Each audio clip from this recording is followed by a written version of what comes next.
Film की शुरुआत Washington DC में होती है, जहां अमेरिका एक नए युग में प्रवेश कर रहा है। सैम विल्सन, नया कैप्टन अमेरिका, अब आधिकारिक रूप से दुनिया का संरक्षक बन चुका है। हालांकि वह अभी भी अपनी नई भूमिका में पूरी तरह सहज नहीं है। संयुक्त राष्ट्र में एक महत्वपूर्ण बैठक के दौरान एक रहस्यमयी आतंकवादी संगठन रेड टेलॉन हमला कर देता है। उनका नेता एडवर्ड मालकॉम, जो एक पूर्व सरकारी वैज्ञानिक था, अब उन्नत जैव तकनीक और सुपर सोल्जर सीरम के जरिए एक नई क्रांति लाना चाहता है। सैम और उनकी टीम शेरॉन कार्टर और फाल्कन जोआकिम टोरेस हमले की जांच शुरू करते हैं। उन्हें पता चलता है कि मालकॉम एक खतरनाक बायो वेपन बनाने की योजना बना रहा है, जिससे किसी भी व्यक्ति को सुपर सोल्जर में बदला जा सकता है। इसलिए सैम अपने साथियों की मदद से दुश्मनों के अड्डे तक पहुंच जाता है। सैम अपनी फाइटिंग स्किल से इन सबको मारने लगता है। टाइटेनियम लोहे से बनी है, शील्ड से अपना बचाव करके दुश्मनों को हरा देता है। इधर बकी इस बाइक सवार से बायो वेपन छीन लेता है, जिससे इंसानों को एक खतरनाक हथियार में बदला जा सकता है। अगले सीन में हमें आइजैक को दिखाया जाता है, जिसके पास एक सुपर पावर होती है,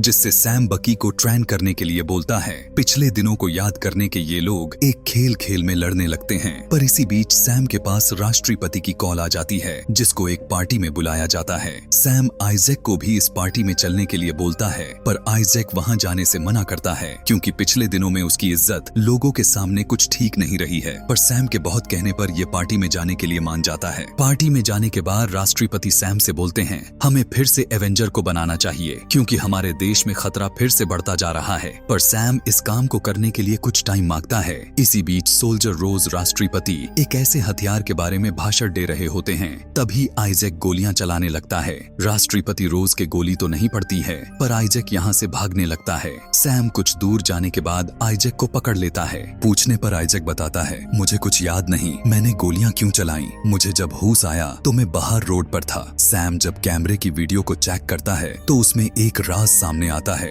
सैम देखता है आइजैक के फोन से लाइट निकल रही है, जिस वजह से उसने अपना आपा खो दिया था। पर यह बात राष्ट्रपति रोज नहीं मानते हैं, क्योंकि राष्ट्रपति उस हथियार को और देशों के साथ गठबंधन करना चाहते थे, ताकि सबके देश सुरक्षित रहे। पर आइजैक ने यह सारा खेल खराब कर दिया होता है। सैम अब जानना चाहता है इस सब के पीछे कौन है, और तभी सैम के ऊपर जोड़ो हमला कर देता है। इस हमले से सैम बाल बाल बच जाता है। बहुत लड़ाई के बाद सैम जोड़ो को हार का मुंह दिखा देता है। जोड़ो के फोन को ट्रैक करने पर इनको एक खुफिया अड्डे का पता चलता है, जिसके अंदर हमें डेविड को दिखाया जाता है। डेविड बताता है, रोज राष्ट्रपति में इस दिमाग की वजह से बना है। राष्ट्रपति बनने के बाद उसने मुझसे वादा किया था वो मुझे इस जेल से आजाद कराएगा, पर उसने ऐसा नहीं किया। डेविड सैम को बताता है, मैंने एक ऐसा आविष्कार किया है जिसकी मदद से मैं लोगों को अपने काबू में कर सकता हूँ। मैं रेडियो गामा किरणें उनके फोन में भेजता हूँ, जिसकी वजह से लोग बेजान हो जाते हैं। सैम इसको रोकना चाहता है, पर डेविड ने सोल्जर को अपने काबू में कर लिया होता है, जिस वजह से डेविड यहाँ से भागने में कामयाब हो जाता है। सीन कट होके हमें जापान के राष्ट्रपति को दिखाया जाता है, जो राष्ट्रपति रोज से गठबंधन तोड़ देते हैं, क्योंकि इनको लगता है उस दिन आइजैक से अमेरिका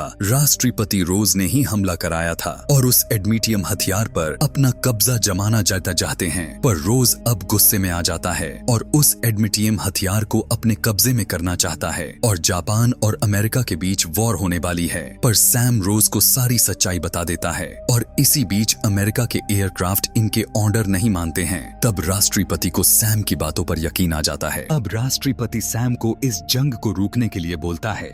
बकी और सैम अपने ही एयरक्राफ्ट को रोकने लगते हैं, क्योंकि ये सब डेविड के जाल में फंस गए होते हैं।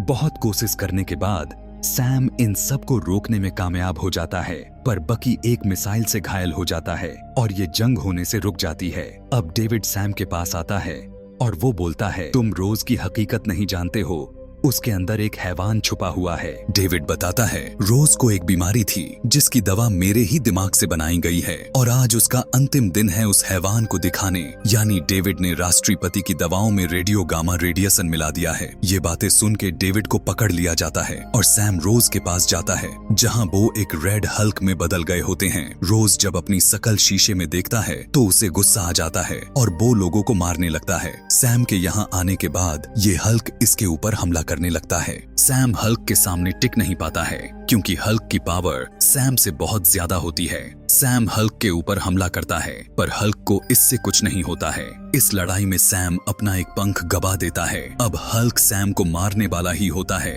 तभी सैम अपने एक पंख से हल्क को घायल कर देता है और इसको अपनी सील्ड की पावर से दूर फेंकता है। राष्ट्रपति रोज को अपनी बेटी की याद दिला के इसको हल्क से इंसान की शकल में बदलता है और ऐसे करके रोज को पकड़ लिया जाता है। रोज ने अपनी सारी गलतियों को मान लिया होता है, उसी ने डेविड को ऐसा बनाया होता है। जेल के अंदर रोज की बेटी मिलने आती है जो अपने बाप को माफ कर देती है। आइजैक को बाइज्जत बरी कर दिया जाता है जिसपे वो सैम को शुक्रिया बोल के यहाँ से चला जाता है। अब फिल्म के लास्ट में हमें बकी को दिखाया जाता है जिसको अब होश आ जाता है और इसी सीन को दिखाते हुए इस मूवी का एंड हो जाता है। जाते टाइम वीडियो को लाइक करके जरूर जाएं।